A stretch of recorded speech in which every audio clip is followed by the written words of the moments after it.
Welcome all of you. Today we are discussing about the subtopic of electrical component with specification used in wiring system, in which today's session we have studied protective devices. Myself, Mr. Vaswada Yogesh, Electrical Department, SIT Polytechnic, Yadrao. Before studied about the protective devices, we revise some points of previous lectures, in which first we seen the plugs.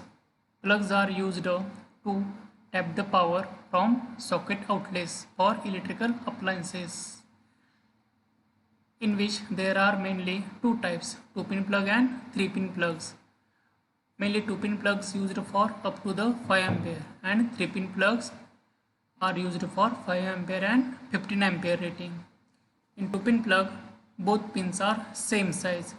These two are 2-pin plugs, which are first pin is connected to the phase and second pin is connected to the neutral. In 3-pin plug, third pin is connected to the earthing point. These are 3-pin plugs. Next we studied the plug or socket types, in which different types of plugs and sockets are indicated, which are used in different countries. Next, socket.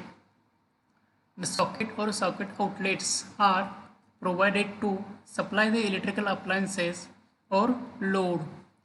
Socket outlets are used for to provide the supply to an electrical appliances or electrical loads, like as TV, radio, table fan, electrical iron, refrigerator, etc., which are mainly portable equipments. In sockets also two types, 2-pin socket and 3-pin socket. 2-pin socket used for 5 ampere rating and 3-pin socket used for 5 ampere and 15 ampere, both current rating. 5 ampere for small power rating and 15 ampere for high power rating. Next we seen the how sockets are designed. These two are 2-pin sockets and these two are 3-pin sockets. Next we seen the lamp holders. Lamp holder is used to hold the lamp required for lighting purpose. Lamp holder electrically connect the lamp to the supply. There are mainly 3 types of lamp holders, in which first is bayonet cap lamp holder, second is Edison screw type lamp holder, and third is fluorescent tube lamp holder and starter holders. In first type, that means in bayonet cap lamp holders, baton holder, bracket holder, pendant holder and angle baton holder are the 4 types. First lamp holder is bayonet cap lamp holder, in which this image indicates the bayonet cap lamp holder and this image indicates the Edison screw type lamp holder. Next is fluorescent lamp holders and starter holder, in which this image indicates the starter holder and in this image indicates the fluorescent tube lamp holder. Next we see the baton holder. In baton holder are employed where the lamp is to be fitted to the wall or roof, mainly for ceiling lamp purpose. This type of baton holders used. This is also called as straight holders. Material used for lamp holders are bakelite or ceramic or PVC or polycarbonate material. Next, angle baton holder. These lamp holders used when the lamp are to be fixed up directly on the walls and to give light at an angle, so that angle baton holder is used. Next is bracket holder. It is used to to give direct light on working area or in the room. It is best example of bracket holder is table lamp. In table lamp we use the bracket holders. This cannot be fixed on the roof or made to hang. These are some images of bracket holders. Next we see the pendant holder. Pendant holders are used when the lamp is to be suspended from the roof. This image shows the pendant holders. Next is ceiling rods. Ceiling rods are used to connect supply to the pendant lamps, fans, fluorescent tube through flexible wire. Next we see the distribution board. Distribution board is used for to distribute the load and provide the sub-circuit in lighting load and power load. This image shows the distribution board. Next is specification of distribution board. Next is we see the application of distribution board for domestic purpose, as well as this distribution board is also used in various industrial as well as commercial purpose lighting or power load. Next we start our today's session, in which we studied the protective devices. But these protective devices protect our electrical installation from electrical faults. What type of faults? It provides protection from short circuit, earth fault and overcurrent. Before we starting our this session protective devices, we know about this type of faults. First is types of electrical faults. Before we starting the faults, we seen what is healthy circuit or what is closed circuit or what is the good condition of circuit. An electrical circuit without interruption providing a continuous path through which a current can flows known as closed circuit. त्यामध्ये काय सांगितलेलं आहे, एक electrical circuit without interruption म्हणजे electrical सर्किटमध्ये कोणत्याही टाईपचा अडथळा नको पाहिजे, providing A continuous path through which A current can flows, म्हणजे त्यामध्ये कोणताही अडथळा न राहता कंटिन्युअस करंट जर त्या सर्किटमधून फ्लो होत असेल तर त्या सर्किटला काय म्हणतो आपण, क्लोज्ड सर्किट. यामध्ये सर्किटमध्ये करंट कुठेही ब्रेक झालेला नाही आहे, करंट आहे तो स्मूथली या सर्किटमधून फ्लो होत आहे, त्यामुळे याला काय म्हटलं आपण, क्लोज्ड और हेल्दी सर्किट म्हटलेलं आहे. In closed circuit condition resistance of the circuit according to the law resistance voltage is equal to the input supply voltage across the load or supply voltage. Current I rated equipment current, that means rated load current. त्यामध्ये तुम्हाला एक circuit दाखवलं आहे, त्यामध्ये बॅटरीचा जो supply आहे तो लॅम्पला दिलेला आहे. ह्या लॅम्पला सप्लाय दिल्यानंतर ह्या सप्लायमध्ये कुठेही सप्लाय ब्रेक झालेला नाही आहे, करंट कुठेही ब्रेक झालेला नाही आहे, करंट कंटिन्युअसली आणि स्मूथली या सर्किटमधून फ्लो होत आहे. त्यामुळे याला काय म्हटलं आहे आपण, closed circuit or healthy circuit or good condition of circuit. Next we see in the open circuit. What is the meaning of open circuit? It is an electrical circuit in which the continuity of current is broken, or an electrical circuit in which the continuity is broken so that current does not flow. म्हणजे सर्किटची condition की त्यामध्ये सर्किटची continuity break होते आणि त्या सर्किटमधून current flow होत नाही, अशा टाईपचे इथे एक सर्किट दाखवलेलं आहे. त्यामध्ये इथे सर्किट ब्रेक झालेलं आहे. त्यामुळं या ब्रेक झालेल्या सर्किटमधून म्हणजेच काय, सपोज एक वायर कट झाली असेल किंवा आपण स्विच ओपन केला असेल तर त्या ठिकाणी ओपन सर्किट होऊन जाते आणि त्यामधून करंट पुढे फ्लो होत नाही. मग या बॅटरीमधून करंट फ्लो होणार नाही, कारण सर्किट इथे ब्रेक आहे. करंटला फ्लो होण्यासाठी कोणताही कंडक्टिंग पाथ इथं अवेलेबल नाही आहे. त्यामुळे लॅम्प इथं ऑफ आहे आणि या क्लोज सर्किटमध्ये लॅम्प ऑन आहे. याला आपण ओपन सर्किट कंडिशन म्हणतो. त्यामध्ये करंट फ्लो होत नाही आहे. त्यावेळी जो सर्किटचा रेजिस्टन्स असेल तो इन्फिनिटी रेजिस्टन्स असतो. व्होल्टेज व्ही लोडच्या अक्रॉसचे जे व्होल्टेज आहे ते व्होल्टेज 0 असतं.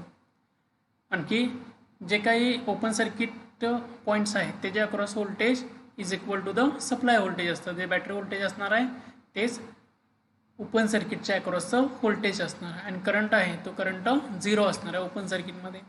आता ओपन सर्किटमध्ये मोठा काही फॉल्ट होत नाही, त्यामुळे त्यापासून प्रोटेक्शनची काही गरज नाही आहे. फक्त जे इक्विपमेंट आहे ते इक्विपमेंट बंद पडते, त्यासाठी आपण ओपन सर्किटचा यूज करतो.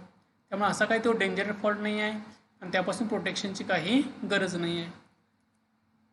Next point is short circuit fault. Short circuit is occurs when there is a low resistance connection between two conductors that are supplying electrical power to a circuit. Short सर्किटमध्ये काय सांगितलंय, low resistance connection. इथे conductor दाखवला आहे. तो conductor आपण ह्या particular supply लाईनला कनेक्ट केला आहे. एक पॉझिटिव्ह सप्लाय लाईनला एक निगेटिव्ह सप्लाय लाईनला कनेक्ट केला आहे. Low resistance connection between two conductors. हे जे कनेक्शन आहे ते लो रेजिस्टन्स कनेक्शन आहे. त्याच्यामध्ये आपण हा कंडक्टर म्हणजेच एक कंडक्टर ह्या दोन पॉईंट्समध्ये दोन कनेक्शनमध्ये कनेक्ट केलेला आहे.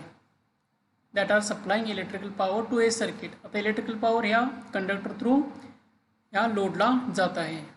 बट हे जे कंडक्टर आहे हा कंडक्टर आपण ह्या सप्लाय लाईनला कनेक्ट केला डायरेक्टली. लो रेजिस्टन्स पाथ त्याला प्रोव्हाइड केला. त्यामुळे आता करंटची डायरेक्शन काय झाली, हा जो पाथ आहे करंट हा लोडकडे करंट जाणार नाही. करंटची एक प्रॉपर्टी काय, current always follow the law resistance path. त्यामुळे हा जो करंट आहे तो लो रेजिस्टन्समधूनच फ्लो होणार आहे according to the Ohm's law. त्यामुळे हा लॅम्पला करंट जात नाही. आता हा लो रेजिस्टन्स झाल्यामुळे काय होणार, R is equal to 0. R 0 झाला की करंट आणि रेजिस्टन्स यांचं रिलेशन कसं आहे according to Ohm's law, inversely proportional आहे. जर रेजिस्टन्स वाढला तर करंट कमी होणार, रेजिस्टन्स कमी झाला तर करंट एकदम वाढणार. मग या ठिकाणी रेजिस्टन्सची व्हॅल्यू आयडियल कंडिशनमध्ये 0 ओहम आहे. मग रेजिस्टन्स 0 झाला मग आता या सर्किटमध्ये काय होणार, करंट मॅक्झिमम इन्क्रीज होणार आहे. रेजिस्टन्स 0 म्हटल्यानंतर करंट हा इन्फिनिटी होणार आहे. म्हणजे सर्किट इन्स्टॉलेशन वायरिंग पूर्णपणे डॅमेज होऊन जाते.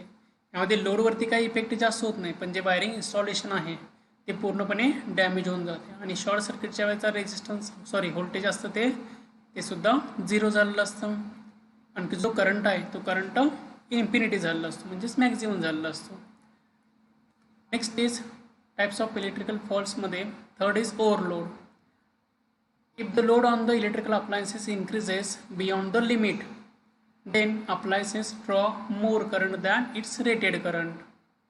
म्हणजेच काय, ज्या वेळेला हे मोटर आहे सपोज, त्या मोटरचा करंट काय झाला एकदम त्याच्या रेटेड करंटपेक्षा जास्त इन्क्रीज झाला. इन्क्रीज झाल्यानंतर काय होतं, ते जे अप्लायन्सेस आहे ते जास्त करंट कॅरी करतात. का जास्त करंट घेणार आहे, कारण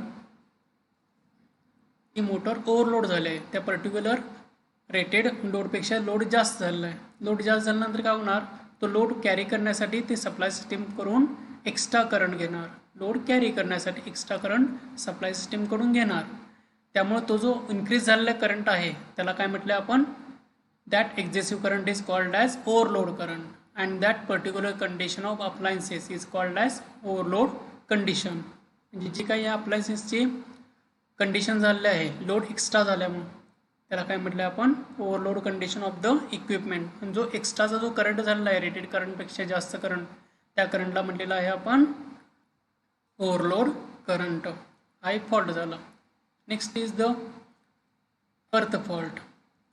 आता या अर्थ फॉल्ट म्हणजे एक्झॅक्टली काय, when insulation of electrical equipment will be failure due to over voltage, excessive current or any reason. जेस आता हे इक्विपमेंट दाखवले, या इक्विपमेंटचे काय झाले, इन्सुलेशन फेल्युअर झाले. आता या इक्विपमेंटचे इन्सुलेशन फेल्युअर झाल्यामुळं जी मेटॅलिक बॉडी आहे त्या इक्विपमेंटची, त्या मेटॅलिक बॉडीमधून करंट पास होतो. कारण इन्सुलेशन फेल्युअर झाल्यामुळं इन्सुलेशनमधून सुद्धा करंट पास होणार आहे. The current flows through the metallic part of the equipment. If any person touches that particular equipment, then leakage current passes through his body towards earth and he gets shocked.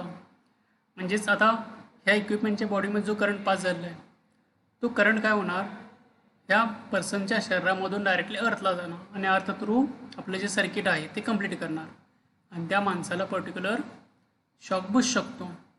Shock बसल्यामुळे त्याची डेथसुद्धा होऊ शकते. याला काय म्हणतो आपण, अर्थ fault. Next is the we studied about the first protective device, miniature circuit breaker. What is the miniature circuit breaker? A miniature circuit breaker is an automatically operated electrical switch which is used to protect a low voltage electrical circuit from damage caused by excessive current from an overload or short circuit. MCB म्हणजे काय असतं, it is a electrical switch. हा एक टाईपचा electrical स्विचसुद्धा आपण म्हणू शकतो ज्याला, which protects the low voltage electrical circuit. ते काय करतं, हे MCB low voltage electrical circuits आहेत त्या सर्किट्सना प्रोटेक्शन प्रोव्हाइड करतं from excess current from an overload or short circuit. जे काही करंट एक्झेसिव्ह करंट म्हणजेच रेटेड करंटपेक्षा जास्त करंट जर त्या लोडमधून फ्लो होत असेल तर हा MCB काय करणार आहे, त्या करंटपासून प्रोटेक्शन प्रोव्हाइड करणार आहे त्या इक्विपमेंटचं, म्हणजेच इक्विपमेंट डॅमेज होण्यापासून वाचवणार आहे. MCB are typically rated up to a current up to 100 ampere. MCB 100 अँपियरपर्यंत अवेलेबल असतात. त्याच्यावरच्या रेटिंगसाठी आपण MCCBs यूज करतो. Do not have adjustable tip characteristics and can be thermal or thermomagnetic in operation. जे काही MCB आहेत ते ॲडजस्टेबल कॅरेक्टरिस्टिक यामध्ये नसते. जे आपले रिले सर्किट असतात त्यामध्ये आपण करंट ॲडजस्टमेंटची फॅसिलिटी असते, तशी या MCBची करंट ॲडजस्टमेंट फॅसिलिटी यामध्ये नसते कोणत्याही प्रकारची. ज्या करंट रेटिंगचा MCB आहे त्याच करंटला तो ट्रिपिंग करणार आहे. कॅन बी थर्मल और थर्मल मॅग्नेटिक. म्हणजे हे प्रोटेक्टिव्ह डिव्हाइसवर इक्विपमेंट आहे त्याच्या आतल्यामध्ये जी प्रोटेक्टिव्ह सिस्टीम आहे ती प्रोटेक्टिव्ह सिस्टीम थर्मल किंवा थर्मल मॅग्नेटिक इफेक्टवरती वर्किंग करते. त्यामध्ये आपल्याला दाखवलं आहे हा सिंगल पोल MCB एकच स्विच आहे. 2 पोल MCB 2 स्विच आहे सायमल्टेनियसली ऑपरेट होतात. 3 pole MCB 3 switch simultaneously operate होतात. 4 pole MCB 4 switch simultaneously operate होतात. आता हे लो करंटसाठी आपण यूज करणार आहोत त्यामुळे ह्याला काय म्हटलं आपण, लो करंटसाठी यूज करणार आहोत, तसे लो व्होल्टेजसाठी सुद्धा यूज करणार आहोत. त्यामुळे ह्याला म्हटले मिनिएचर सर्किट ब्रेकर. लहान सर्किट ब्रेकर असं त्याचं नाव आहे. Next is comparison of fuse and MCB. आता फ्यूजपेक्षा जास्त करून नवीन सिस्टीममध्ये MCB जास्त करून रेफर केले जातात. त्याचे रिझन्स बघूया काय त्या दोघांमधला difference fuse and MCB. MCB trip off in case of excessive load. जर लोड जास्त झाला असेल तर MCB ट्रिप होतो. बट फ्यूज मेल्ट्स और fuses in case of excessive load. Excessive load करणं झालं तर फ्यूज पूर्णपणे मेल्ट होऊन जाते. आपल्याला MCB फक्त काय करायचं आहे, ऑन करायचं आहे. पण फ्यूज असेल ती फ्यूज पूर्णपणे रिप्लेस करायला लागते आपल्याला. MCB is to be just put on after correcting the fault in wiring. Fault जो आहे तो करेक्ट झाल्यानंतर किंवा फॉल्ट क्लिअर झाल्यानंतर आपण MCB फक्त ऑन करायचं आहे आपल्याला. But fuse needs to be replaced with a new one. But fuse melt झाल्यानंतर आपल्याला ती फ्यूज पूर्णपणे रिप्लेस करायचं आहे, फ्यूज वायर फक्त.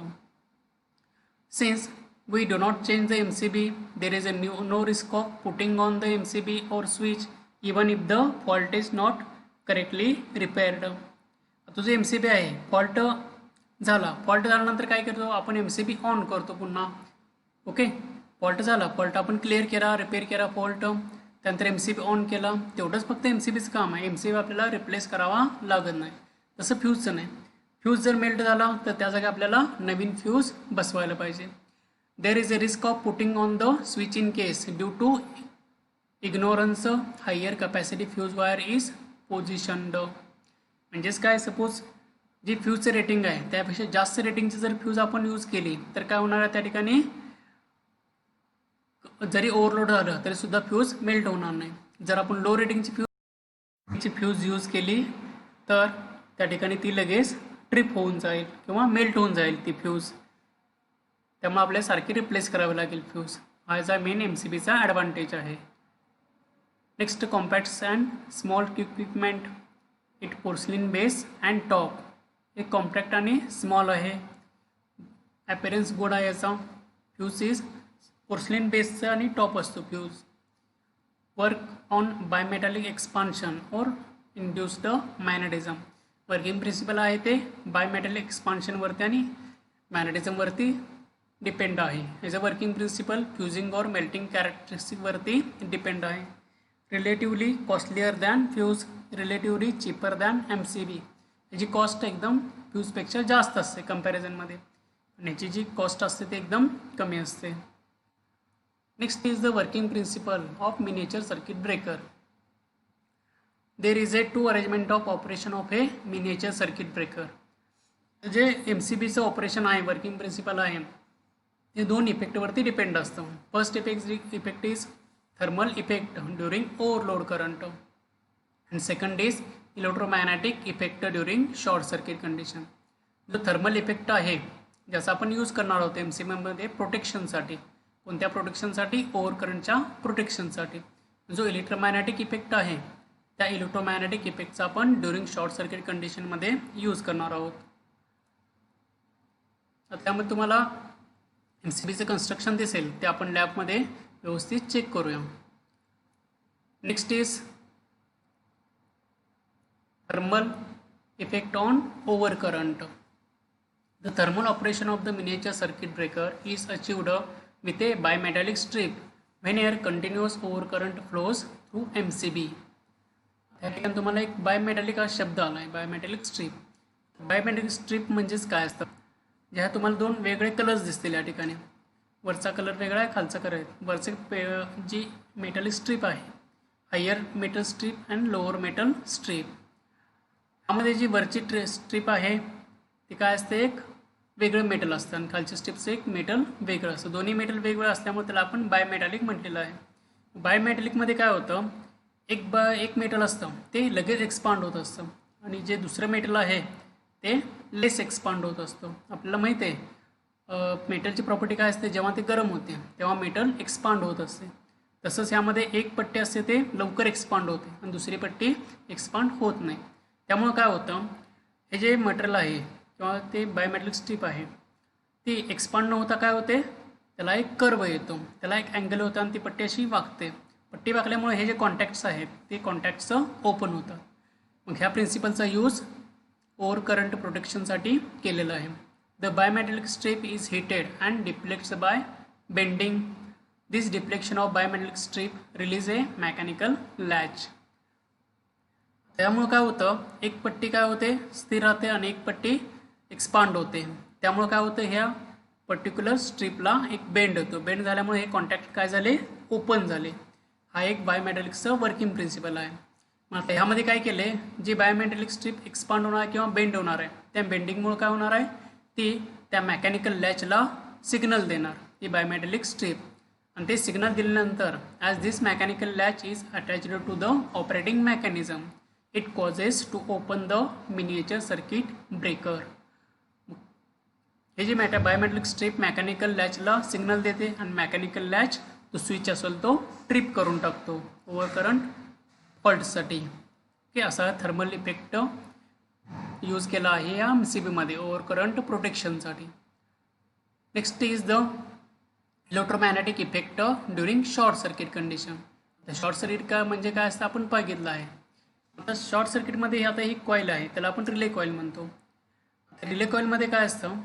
ही रिले कॉईल मेनली जे काही लोड आहे लोडच्या सिरीजमध्ये हा MCB कनेक्ट असतो. म्हणजेच काय?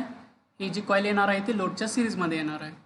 ज्यावेळेला लोडमधून करंट फ्लो होईल त्यावेळेला तोच करंट ह्या कॉईलमधून सुद्धा फ्लो होतो. नॉर्मल वर्किंग कंडिशनमध्ये हे कॉन्टॅक्ट असतात, हे जे कॉन्टॅक्ट असतात ते क्लोज असतात. ओके. ज्यावेळेला शॉर्ट सर्किट होतं मग शॉर्ट सर्किट झाल्यामुळे काय होतं? ह्यामधून हायर करंट फ्लो होतो. ओके. त्यामुळे ह्यामध्ये एक मॅग्नेटिझम तयार होतं. नॉर्मल कंडिशनमध्ये काय असतं? ह्याचं मॅग्नेटिझम एकदम वीक असतं. वीक असल्यामुळं हा जो प्लंजर आहे तो प्लंजर हा स्थिर असतो. ह्यावर प्लंजरवरती स्प्रिंग टेन्शन असतं. या स्प्रिंग टेन्शनमुळे काय होतं, हा प्लंजर स्टॅटिक अवस्थेमध्ये असतो. ज्यावेळेला त्यामधून एक्झेसिव्ह करंट म्हणजेच काय शॉर्ट सर्किट करंट फ्लो होईल. शॉर्ट सर्किटमुळे हे क्विकली मॅग्नेटाईज होतं. मॅग्नेटाईज झाले की हे हा जो वरचा इलेक्ट्रोमॅग्नेटिक आर्मेचर आहे त्या आर्मेचरला हे अट्रॅक्ट करतं स्वतःकडे. हा अट्रॅक्ट झाल्यानंतर काय होणार आहे, हे जे कॉन्टॅक्ट आहे तो कॉन्टॅक्ट ओपन होतो. पुन्हा एकदा प्रोसेस बघा. ज्यावेळेला शॉर्ट सर्किट हा कॉन्टॅक्ट पहिल्यांदा नॉर्मल कंडिशनमध्ये क्लोज असणार आहे. शॉर्ट सर्किट झालं की काय होणार, ह्यामधून शॉर्ट सर्किट करंट फ्लो होणार. त्या करंटमुळं जे काही मॅग्नेटिझम आहे ते मॅग्नेटिझम स्ट्रॉंग होणार. मॅग्नेटिझम स्ट्रॉंग झालं की ह्या प्लंजरला हे अट्रॅक्ट करणार मॅग्नेट. हा प्लंजर इकडे अट्रॅक्ट झाला या मॅग्नेटिक कॉईलकडे किंवा रिले कॉईलकडे. त्यानंतर हा आर्मेचर असेल तो आर्मेचर ह्या कॉन्टॅक्ट्सना ओपन करणार आणि सर्किटमधून करंट फ्लो होणं बंद होऊन जाणार आणि सर्किट प्रोटेक्ट होणार. अशा प्रकारे इलेक्ट्रोमॅग्नेटिक इफेक्टचा यूज MCBचा शॉर्ट सर्किट प्रोटेक्शनमध्ये केला जातो. Next, specification and functions of MCB. Mainly MCB used for protection from short circuit and overload. Specification of MCB mainly 0.5 ampere to 100 ampere rating मध्ये हे MCB अवेलेबल असतात. या ठिकाणी रेटिंग अवेलेबल आहेत ते तुम्ही बघून घ्या. Next is the voltage rating. Voltage rating 250 volt आणि 450 व्होल्टमध्ये अवेलेबल असतात.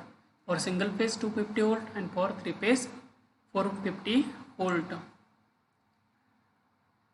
Next is standard specification of MCB pole available in the market. Single pole, 2 pole, 3 pole, 4 पोलचे MCB अवेलेबल असतात मार्केटमध्ये. आपण पहिल्यांदा स्लाईडमध्ये बघितलं होतं.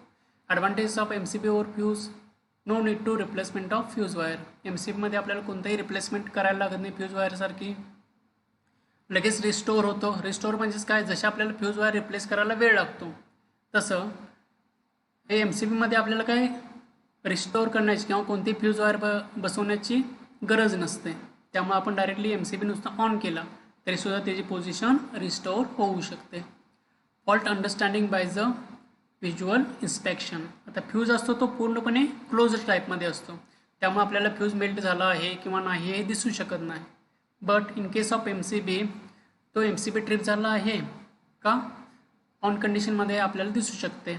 मोर सेफ दॅन फ्यूज. यामध्ये प्रोटेक्शन जे प्रोव्हाइड केलेले आहेत ते टेक्निकली स्ट्रॉंग आहेत protection. Disadvantages, MCB is costly. MCBची कॉस्ट एकदम फ्यूजच्या कम्पॅरिझनमध्ये जास्त असते. Current setting facility is not present. MCBमध्ये कोणत्याही टाईपची करंट सेटिंग फॅसिलिटी अवेलेबल नसते. त्यामुळे ज्या करंट रेटिंगचा आहे तेवढ्याच करंट रेटिंगचा लोडसाठी आपल्याला यूज करावा लागतो. Required to proper type of MCB selection, otherwise do not operate specified condition. BCD type MCB selection. MCB selection सगळ्यात इम्पॉर्टंट आहे. कुठला घ्यायचा, BCD असे टाईप आपण प्रॅक्टिकलच्या वेळेला बघूया टाईप कसे आहेत ते. त्याचं प्रॉपर सिलेक्शन आपल्याला इम्पॉर्टंट आहे. अदरवाईज MCB ट्रिप होणार नाही फॉल्ट करंटसाठी. Okay. Next is functional block diagram of MCB. आता MCBचं कनेक्शन दाखवलं येतं. इथून सिंगल फेज सप्लाय दिला ICDP आयर्न क्लॅड डबल पोल स्विचला, तिथून ट्रान्सफॉर्मरला. हे काही गरज नाही, जर तुम्ही पाहिजे असेल तर ठेवू शकता, अदरवाईज काढून टाकू शकता. मग MCBचा फेज वायर दिला आहे, MCBचा सिरीजमध्ये टाकलेला आहे. फेज वायरच्या सिरीजमध्ये MCB आपण इन्सर्ट केलेला आहे. तिथून लोड करून स्विचला आणि स्विच करून पुन्हा ICDPला सप्लाय केलेला आहे. हे जे फंक्शनल ब्लॉक डायग्राम आहे ते MCBचे आहे. MCB नेहमी लोडच्या सिरीजमध्येच कनेक्ट करावा लागतो. Application of use MCB in lighting circuit, distribution feeders, switching motors, capacitors used in power circuit, in control transformer. हे काही MCBचे ॲप्लिकेशन्स आहेत. आता नेक्स्ट जो पार्ट आहे आपला तो किंवा प्रोटेक्टिव्ह डिव्हाइस आहे त्याचं नाव आहे RCB और RCCB और RCD. RCBचा लॉंग फॉर्म आहे रेसिड्युअल सर्किट ब्रेकर. असा RCBचा लॉंग फॉर्म आहे. RCCB म्हणजे रेसिड्युअल करंट सर्किट ब्रेकर आणि RCD म्हणजे रेसिड्युअल करंट डिव्हाइस. तिघांचं मिनिंग एकच आहे. ओके. म्हणजे त्याला 3 नावाने ओळखले जाते, RCB, RCCB किंवा RCD. RCCB is essentially a device which senses current of a load and disconnect supply when any unbalanced current occurred in a circuit. RCBचं मेन वर्किंग काय, तो लोडचा करंट असेल तो सेन्स करतो and disconnect supply when unbalance current occurred in a circuit. मग हा कधी डिस्कनेक्ट करतो सप्लायला, ज्या वेळेला दोन वायरमध्ये किंवा दोन फेज आणि न्यूट्रलमध्ये करंटमध्ये त्याच्या अनबॅलन्स तयार होईल. म्हणजे फेज करंट सपोज 5 एम्पियर आहे आणि न्यूट्रल करंट 5 एम्पियर असेल तर तो बॅलन्स करंट झाला. जर फेजचा करंट असेल 5 एम्पियर, न्यूट्रलचा करंट असेल 1 एम्पियर, तर तो अनबॅलन्स करंट झाला. अशा प्रकारचा जो अनबॅलन्स करंट आहे त्या अनबॅलन्स करंटपासून प्रोटेक्शन प्रोव्हाइड करतो. म्हणजेच त्या कंडिशनला तो RCB वर्किंग करणार आहे अनबॅलन्स करंट कंडिशनच्या वेळेला आणि सप्लाय डिस्कनेक्ट करणार आहे. Purpose of RCCB basically is installed to prevent human from shock और डेथ कॉज्ड बाय शॉक. जे काही ह्युमन बिईंग आहे किंवा पर्सन असेल त्याच्या शॉकपासून प्रोटेक्शन करण्यासाठी आपण RCCBचा यूज करतो. It prevent accidents by disconnecting the main circuit within fraction of second. जर एखाद्या मेटॅलिक बॉडीमध्ये इक्विपमेंटचा करंट फ्लो होत असेल तर तो फ्रॅक्शन ऑफ सेकंडमध्ये RCCB ट्रिप होणार आहे. It is available in 2 pole and 4 pole. 2 pole for single phase purpose and 4 pole for 3 phase purpose. Next, how residual current circuit breaker works or RCCB works. It is a very simple working based on Kirchhoff's current law. That is, incoming currents in a circuit must be equal to the outgoing current from the circuit. म्हणजे आता आपण second डायग्राममध्ये बघूया. जो काही incoming current असतो, म्हणजे suppose phase wire आहे, त्या फेज वायरचा incoming current is equal to outgoing current from the node और लोड. आता हा इनकमिंग करंट झाला फेजचा, न्यूट्रलचा आउटगोईंग करंट झाला. This circuit breaker is made such that whenever a fault occurs the current balance of line and neutral did not matches.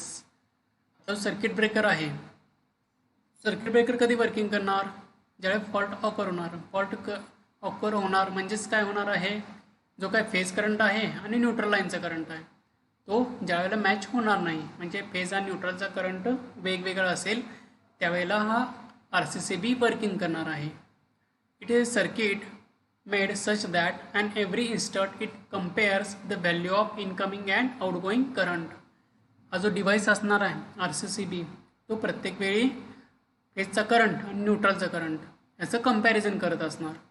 When ever it is not equal, म्हणजेच ज्या वेळेला हे दोन current equal नसणार आहेत, the residual current which is basically the difference between the 2 currents actuates the circuit to trip switch of.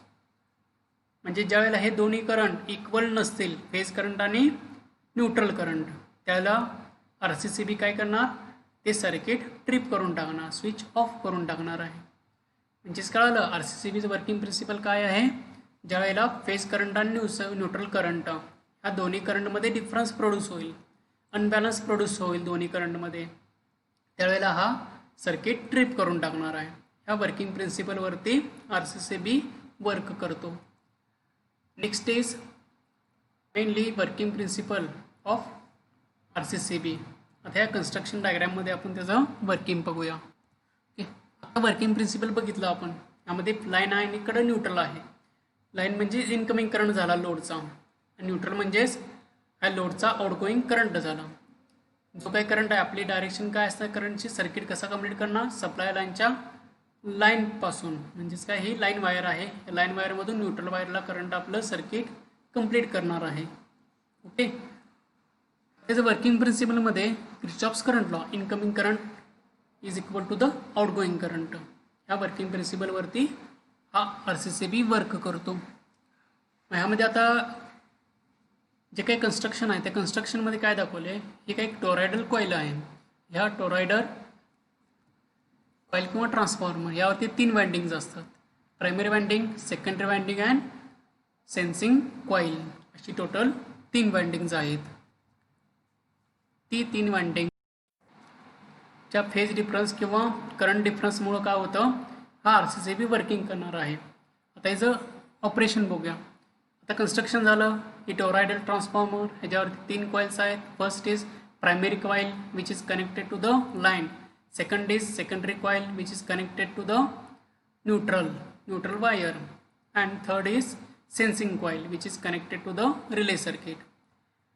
आता यामध्ये आता नॉर्मल वर्किंग कंडिशनला काय असणार आहे, ज्यावेळी लाईन वायर किंवा फेज आपण हिला अप्लाय करतो, इक्विपमेंटला सप्लाय देतो RCCB थ्रू, त्यावेळी ह्या लाईनमधून सप्लाय आला, फेज वायर आली, या कॉईलमध्ये गेली, कॉईलमध्ये गेल्यानंतर या लोडमध्ये गेली, लोडमधून सेकंडरी कॉईल आणि सेकंडरी कॉईलमधून न्यूट्रलला. आपल्याला माहीत आहे ज्यावेळेला एखाद्या कंडक्टरमधून करंट फ्लो होतो त्यावेळेला त्यामध्ये मॅग्नेटिझम प्रोड्यूस होतो. म्हणजेच काय, या कॉईलमध्ये मॅग्नेटिझम प्रोड्यूस होणार, या कॉईलमध्ये सुद्धा आणि या सेकंडरी कॉईलमध्ये सुद्धा मॅग्नेटिझम प्रोड्यूस होणार आहे. ठीक आहे. पण आता यामध्ये एक आणखी काय होणार, आता ज्यावेळेला हे जे मॅग्नेटिझम असणार आहे त्याची डायरेक्शन असणार आहे, सपोज आपण कन्सिडर करूया डायरेक्शन असणार आहे ती क्लॉकवाईज असणार आहे. ठीक आहे. जे न्यूट्रल करंट आला त्या न्यूट्रल करंटची डायरेक्शन कशी असणार आहे, ती अँटी क्लॉकवाईज डायरेक्शन असणार आहे. ओके. आता ह्या ज्या वेळेला नॉर्मल कंडिशन असेल त्यावेळेला दोन्ही डायरेक्शन अपोजिट असणार आहे. मॅग्नेटिक फील्डची डायरेक्शन, याचे मॅग्नेटिक डायरेक्शन क्लॉकवाईज डायरेक्शन असणार आहे आणि ह्याचं सेकंडरी कॉईलचं मॅग्नेटिक डायरेक्शन अँटी क्लॉकवाईज. मग दोन्ही मॅग्नेटिझम काय करणार आहेत, करंट इक्वल असल्यामुळं एकमेकाला अपोज करणार आणि दोन्ही एकमेकाला कॅन्सल करून टाकणार in case of normal working condition. Okay. ही झाली नॉर्मल वर्किंग कंडिशन. त्यावेळेला काय होणार आहे, स्विच क्लोज अवस्थेमध्येच असणार आहे, तर लोड तुमचा चालू असणार आहे. ठीक आहे. आणखी इथं बघा, हा लाईन आहे, ह्या लाईनमधून करंट फ्लो झाला, तो करंट ह्या प्रायमरी कॉईलमधून लोडला गेला, लोडमधून सेकंडरी कॉईलला, सेकंडरी कॉईलमधून न्यूट्रलला केला, असं सप्लाय थ्रू आपले सर्किट करंटने कंप्लीट केले. लाईनमधून coil, primary coil, load, secondary coil आणि न्यूट्रल हा सप्लायला रिटर्न करंट गेलेला आहे. त्यामुळे ह्या दोन्ही कॉईलमध्ये मॅग्नेटिझम प्रोड्यूस झाले. ह्याच्यामध्ये ज्या मॅग्नेटिक फील्ड तयार होणार आहे त्याची डायरेक्शन आपण क्लॉकवाईज कन्सिडर केली आणि सेकंडरी कॉईलमध्ये जे मॅग्नेटिक प्रोड्यूस होणार आहे त्याची डायरेक्शन आपण अँटी क्लॉकवाईज कन्सिडर केली, कारण ह्यातला करंट आहे तो इनकमिंग करंट आहे, ह्यातला करंट आहे तो आउटगोईंग करंट आहे. त्यामुळे दोन्ही करंटची डायरेक्शन अपोजिट आहे. त्यामुळे हे मॅग्नेटिझमसुद्धा अपोजिट डायरेक्शनमध्ये तयार होणार आहे. अपोजिट डायरेक्शनमध्ये तयार झाल्यामुळं आणि तसंच ह्या दोन्ही वायरमधला करंट इक्वल असल्यामुळं जे मॅग्नेटिझम आहे ते सुद्धा इक्वल असणार आहे. इक्वल मॅग्नेटिझम असल्यामुळं काय होणार, हे दोन्ही एकमेकाला अपोजिट असल्यामुळं दोन्ही एकमेकाला कॅन्सल करणार आहेत आणि टोटल जे मॅग्नेटिझम असणार आहे ह्या टोरायडल कॉईलमधलं ते टोटल मॅग्नेटिझम 0 असणार आहे. ओके. नेक्स्ट आता सपोज एक फॉल्ट क्रिएट झाला, म्हणजेच काय, ह्याचं इन्सुलेशन वीक झालं. इन्सुलेशन वीक झाल्यामुळे हा कुठेतरी बॉडीला टच झाली, वायर याची वायर बॉडी टच झाल्यानंतर हे काय झालं, ग्राउंड झालं असं. मग सपोज एखादा पर्सन असेल, पर्सननं काय केला, त्या टोटल याला हात लावला, आपल्या जे काय आपलं इक्विपमेंट आहे त्याला ह्या पर्सननं काय केला, इथं हात लावला या इक्विपमेंटला. मग इक्विपमेंटला हात लावल्यानंतर काय होणार, तो जो करंट आहे तो करंट ह्याच्या बॉडीमधून पास झाला. ठीक आहे. मग आता त्या कंडिशनमध्ये काय झालं, ह्यातला करंट वेगळा झाला, हा करंट आहे तो करंट असा फ्लो होऊन इक्विपमेंटमध्ये जाणार, इक्विपमेंटच्या इलेमेंटमध्ये हा करंट ह्या इलेमेंटमध्ये जाणार, ह्या इलेमेंटमधून हा बॉडीमध्ये गेला, बॉडीमधून पुन्हा माणसाच्या शरीरामधून अर्थिंगला गेला. किंवा इथे सुद्धा दाखवलेला आहे या बॉडीमधला जो करंट आहे तो अर्थ झाला की अर्थिंग थ्रू हा करंट इकडे गेला. ओके. म्हणजेच जर आपण त्याला हात लावला, ह्या माणसाने बॉडीला हात लावला तर त्याला शॉक बसू शकतो. ठीक आहे. पण हा RCCB आता काय करणार, हा RCCB मध्ये दोन्ही करंट अनबॅलन्स झाले. आता ह्यामधला करंट सपोज काय झाला, अप्रॉक्सिमेट 0 झाला आणि ह्यामधला करंट सपोज 5 अँपियर असेल तर 5 अँपियर राहिला.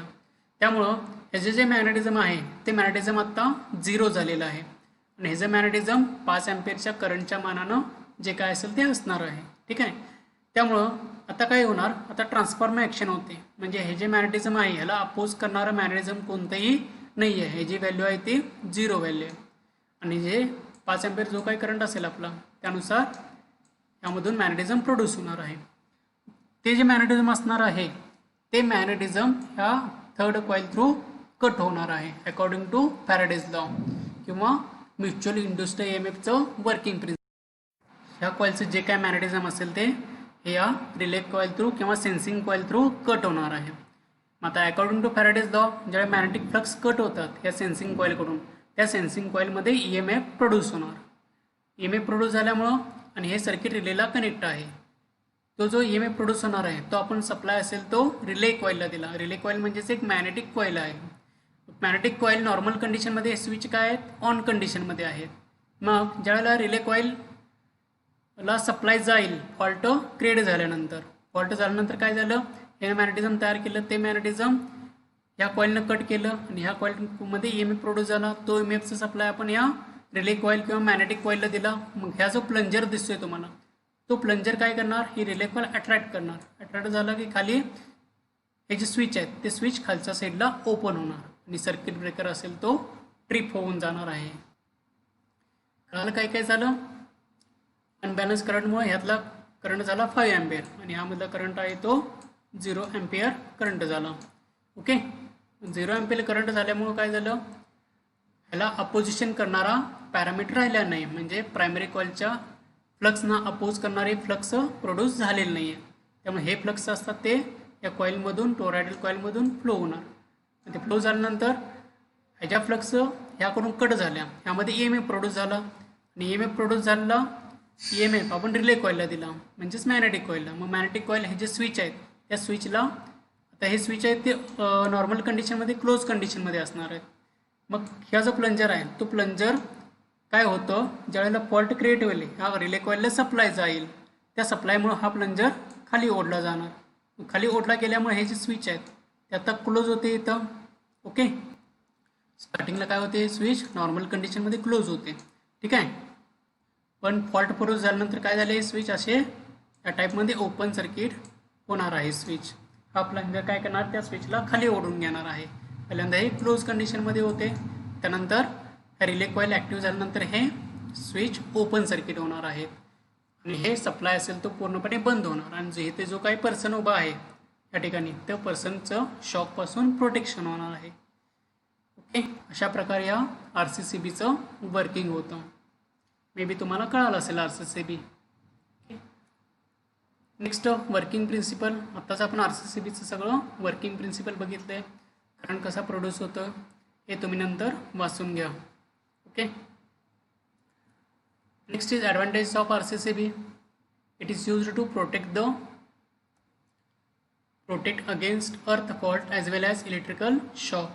आता हा जो RCCB आहे तो इलेक्ट्रिकल शॉकपासून प्लस अर्थ फॉल्टपासून प्रोटेक्शन प्रोव्हाइड करतो. Does not required perfect earthing like ELCB. म्हणजे जसं RCCB अर्थ फॉल्टपासून प्रोटेक्शन करणार आहे तसं ELCB सुद्धा करतो, पण ELCBला अर्थिंग इम्पॉर्टंट आहे. आता RCCBला अर्थिंग नसेल तरीसुद्धा चालू शकतं. Disadvantage of RCCB. Do not have short circuit protection. RCCB short सर्किटपासून प्रोटेक्शन करणार नाही किंवा ओव्हरलोडपासून प्रोटेक्शन करत नाही. किंवा सपोज आता डायग्राममध्ये आता सपोज एखादा पर्सन असेल, आता काय एक पर्सन आहे, त्या पर्सननं काय केलं आहे, एक हात फेज वायरला लावला आहे आणि एक हात न्यूट्रल वायरला लावलेला आहे. तर अशा कंडिशनमध्ये सुद्धा RCCB प्रोटेक्शन करणार नाही. का करणार नाही, कारण ह्या वेळेला जो करंट इथून पास होणार आहे तोच करंट ह्याच्या बॉडीमधून, हातामधून इकडे न्यूट्रलला पास होणार आहे. त्यामुळे दोन्ही वायरचे करंट बॅलन्स असणार आहे. त्यामुळे अशा वेळेला RCCB वर्किंग करत नाही आहे. RCCB is higher cost. Typically Hager make 300 milliampere plus 63 ampere. RCCB has rate of ₹7,000. 7,000 पर्यंत RCCB 300 milliampereचा 63 ampereसाठी येतो. त्यामुळे ह्याची कॉस्ट जास्त असणार आहे. RCCB मेनली जे रेटिंग आहे RCCBचं, पहिल्यांदा आपण ॲप्लिकेशन पाहू. Application of RCCB. Real time protection जे device used commercially, industrial on other high voltage commercial places. इंडस्ट्रीमध्ये किंवा जे कमर्शियल कॉम्प्लेक्स वगैरे आहेत त्या ठिकाणी आपण RCCB किंवा डोमेस्टिक यूजसाठी सुद्धा RCCBचा यूज करतो. तसंच 2 पोल आणि 4 पोलमध्ये हे RCCB अवेलेबल असतात. 2 पोल फॉर सिंगल फेज आणि 4 पोल फॉर 3 फेज सर्किटसाठी. रेटिंग 10 ampereपासून 100 ampereपर्यंत किंवा कधीकधी 300 ampereपर्यंत सुद्धा अवेलेबल असतात. आणि ते सेन्सिटिव्हिटी असते सेन्सिटिव्हिटी मिली ॲम्पेअरमध्ये म्हणजे 30 milli ampere, 100 milli ampere, 300, 500, 1000 milli ॲम्पेअरपर्यंतचे RCCB अवेलेबल आहेत. आणि current rating 10 ampere to 100 ampere. Higher voltage रेटिंगसाठी आपण कधीही RCCBचा यूज करत नाही आहे. लो व्होल्टेज रेटिंगसाठी फक्त RCCBचा यूज करतो. Next construction of RCCB. आता RCCBची एक डायग्राम तुम्हाला इथं दाखवलेली आहे. टोरॉइडल कॉईल, इथं वायर्स गेलेल्या, इथे इनपुट, एका ठिकाणी इनपुट सप्लाय असेल, एकडे आउटपुट सप्लाय असेल. या ठिकाणी हा सेन्सर किंवा आपण रिले कॉईलला म्हटले, रिले कॉईलला इथून सप्लाय गेलेला असणार आहे थर्ड कॉईलमधून. इथं सेन्सिंग कॉईलच्या ह्या वायर्स आहेत, त्या रिले कॉईलला इथे गेलेल्या आहेत. किंवा सेन्सिंग कॉईलच्या ज्या वायर्स आहेत त्या रिले कॉईलमुळे काय होणार आहे, स्विचला ऑन आणि ऑफ करणार आहे ही रिले कॉईल ट्रिपिंग मेकॅनिझमसाठी. नेक्स्ट आपण अर्थ लिकेज सर्किट बघणार आहोत, तो आपण नेक्स्ट सेशनमध्ये कवर करूया. थँक्यू.